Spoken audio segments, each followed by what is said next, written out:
live here at KWAZYMOTO. We are KWAZYMOTO.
The name was something that I thought of.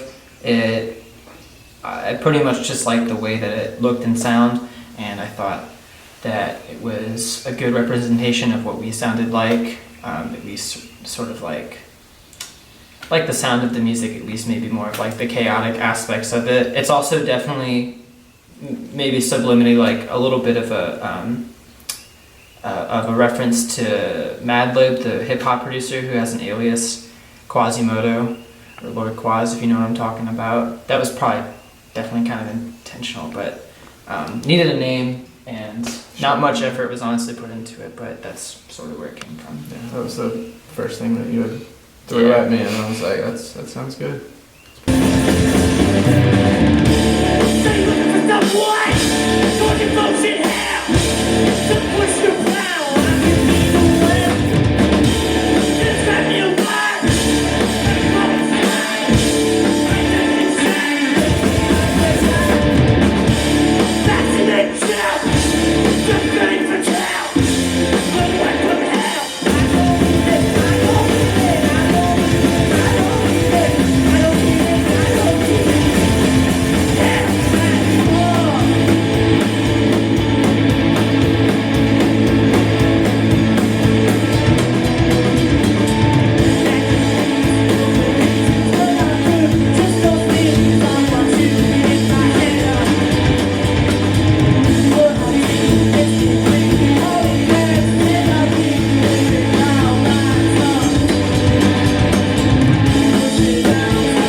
But we met originally in 2014, summer of 2014. Energy Space, actually. The Nucci Space, through a different guy put together like a setup of playing music. And Cody is here from Royston, and I was living in the Athens area, and I live in Athens now. And we actually both live in Athens now, but still play in Royston. And then it was early 2015. We just basically hit 3 years of when we actually like decided to put a name to what we're doing and sort of be a band, I guess.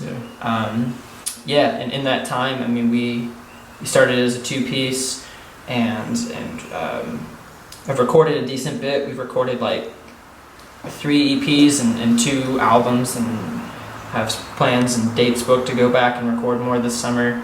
And we played as a 3-piece for some time as well.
I mean, Cody only plays the drums.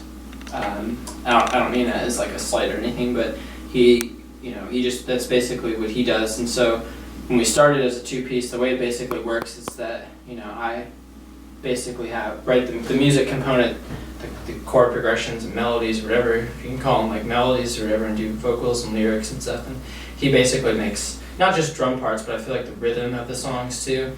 And in that way it's split pretty evenly, but basically I think I'll take anything from nothing to like a little something all the way to maybe like a nearly completed song to Cody here. I'll be working on something, or maybe not, and then we get in here and we'll spend hours in here just working on a song. And it's been time, it really varies, but there's been times where a song's basically already done and Cody just does what he wants to do for it, and maybe we'll suggest slight alterations, or there's times where we come in and we like completely make something together in here, where even though Cody doesn't he didn't play guitar, he still will suggest something like I'll play something based off of a rhythm that he has, or he'll even tell me like try doing this, and he explains it as best as he can without actually like picking up my guitar and playing it. So it's fairly collaborative. Honestly, I think that more and more we've been doing more collaborative writing, especially for new stuff that we're trying to go record, which I think is great. It's hard because it just practically it takes a lot more time, but I think it's worth it because it feels less like something that I just make, more like something we make, and I think it's better that way. So that's pretty much how it works though. But yeah, a lot of revisiting songs, like some songs, I mean, we would start and work on for days, like hours of sessions and days, and then next thing you know, like, and then we have a complete version, and then we'd listen to it a week later, make a rough recording, and be like, no, it's not there, and it wouldn't be till like 6 months later that we revisit it. Drop it and start something else, and that's that's just kind of like the fuel that drives the next song. you know, the next song that we make off of one that's been so stubborn, it, you know, just flows so well. I guess just because we've been thinking so hard about the song prior. Yeah. And we'll end up writing that one in like an hour, and then just, you know, a few bells and whistles and it's done. Yeah, we probably have upwards of 30 like songs that are just bits and pieces of songs from the last like 2 years that are, I have little recordings of them on my computer and my phone and stuff that are like, we'll revisit. Sometimes we try to stitch other ones together. It's a little chaotic, honestly, but I think it kind of works well. Most of our practice time is actually not spent practicing for shows. We actually, like we said, it's just sort of an energy thing with the shows, and we allow a lot of mistakes. So most of our practices are writing and writing music and getting ready to record it. Yeah. And then when we feel like we need to brush up on a run through or whatever, we'll do it. But we don't really spend a lot of time doing that. And we get together fairly often, you know. So Yeah. we spend a lot of time. At least, you know, once a week. Writing songs. Yeah, we try to do once a week, schedules permitting.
We had a bassist, our friend, for about 2 years, but we've decided to go back to being a two-piece, and so that's basically where we're at right now and what we're doing. Stick with that for a little while. Like I said, see what happens. Yeah, well, I think we both have agreed that when we started playing together, we spent months not even showing or telling anybody what we were doing, really. I mean, like, some of our friends knew that, like, we were playing music with each other, but we didn't play our first show until like 7 months after like being a band, and that's because we didn't book it. Because, like I said, I think that the main goal is we really like to write and play music together and record it and have like a physical recording that we can keep and have for ourselves for forever, basically. And plus for a few months it just started out as something fun to do. And we kind of clicked on a level that no one else has really, that I've ever clicked with like that. So, we just kind of played around for a couple months and then ended up actually writing some material, and then, thought we should show some people. That's where the shows came and from. then, the reception has been really awesome. People who do come out to shows and stuff, and people who have listened to our music. And so, I guess that's where the motivation comes to keep sharing it. It's also relatively easy and inexpensive to share it, especially like the area that we live. There's like a ton of people that are into music and stuff, and it's easy to book shows and play shows and stuff. So that's why we keep doing it. And it's not to say that they're not like fun, but that's basically what we like to do, what we're about, and it's what we're gonna keep doing, I guess. Play the shows to make the money to go to the studio. To go to the studio to record the music that we like to record and have, yeah. Hopefully just keep making better recorded music and trying to get better at it. Try something new each time, Mm-hmm. and then, yeah. So.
Performing goes, what you had been talking about, I think with our actual performances, when we play shows, I mean, our music, people always tell me that they're surprised, like the type of music that I play, that we play when they meet us, because it's not as if, I don't know, I think people assume that just because it's loud and like aggressive and like things like that, the way it sounds and the attitude and the energy of it, that they wouldn't expect us to be like normal, mild-mannered people. Yeah. And so I think when we play shows, yeah, we sort of have a thing that, I mean, we try not to talk to too many people before going, like Or just friends in and people general, will come I out. mean, on stage. Try not to talk to many people before going and playing, because it kind of defeats the illusion, I guess, of what we're trying to do. And you know, does that make sense?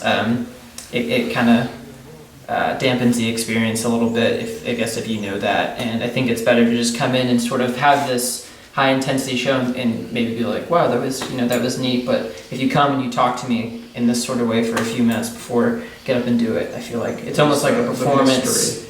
Yeah. And we also have made a point of trying to, I've tried to make a point of not really talking or having much personality or stage banter included in the shows. Try to like separate just who we are as like people and what we're actually like, the show that we're trying to put on, and like the band that we're attempting to be, I guess.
I mean, I think that we mostly play in Athens proximity-wise because that's what's here and that's like where we live right now. I guess it wasn't anything super intentional. And as far as, I mean, you asked about like a place like Nucci Space. I mean, as far as I know, it's like it's a nice resource in place, but we don't really, I mean, honestly, use it too much. We've played there a few times, but I would say generally about Athens, people have been really cool, really great to us, and there's a lot of great venues and there's a lot of people into music, but I think that it doesn't like directly correlate with like